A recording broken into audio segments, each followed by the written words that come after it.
বিসমিল্লাহির রহমানির রহিম। আচ্ছা, আপনি জান্নাতে যেতে চান না?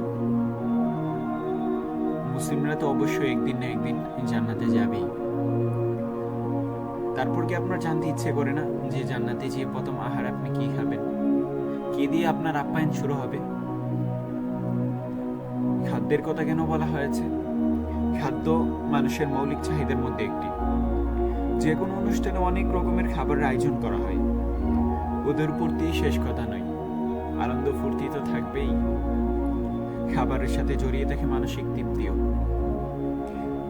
তাই তো জান্নাতে আল্লাহ সুবহানাহু ওয়া তাআলা মানুষের জন্য অশেষ নিয়ামত রেখেছেন। জান্নাতবাসীদের জন্য সেখানে থাকবে অটেল এবং অফুরন্ত খাবার। তাদের যা মন চাইবে তাই তারা খেতে পারবে।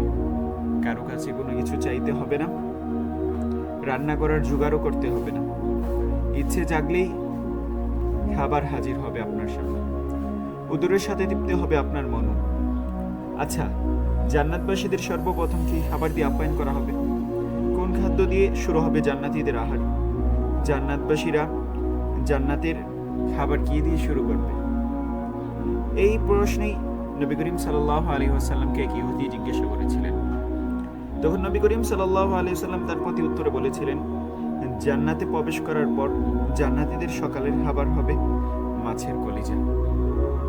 আল্লাহ সুবহানাহু ওয়া তাআলা জান্নাতকে এত সুন্দরভাবে সৃষ্টি করেছে যে আমাদের চোখ কখনো দেখিনি বা কান কখনো শুনিনি এবং মানব হৃদয় কখনো তা কল্পনা করতে পারেনি। তাহলে জান্নাতের খাদ্যের স্বাদ কি হবে সেটা তো বলাই বাহুল্য।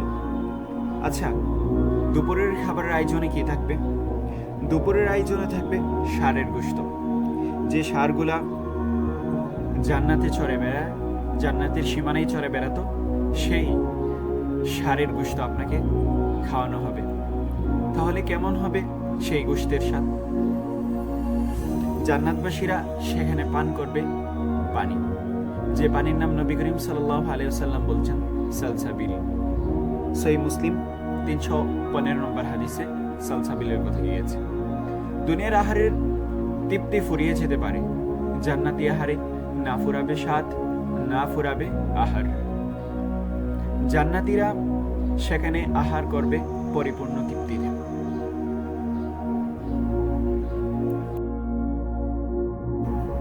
আর সেই জান্নাতে সকলকে যাওয়ার আল্লাহ পাক রব্বুল আলামিন তৌফিক দান করুক এবং সবসময় আল্লাহ তাআলার অনুগত্য করার তৌফিক দান করুক, যে আমলের মাধ্যমে, যে কর্মের মাধ্যমে জান্নাত আমাদেরকে চাইবে।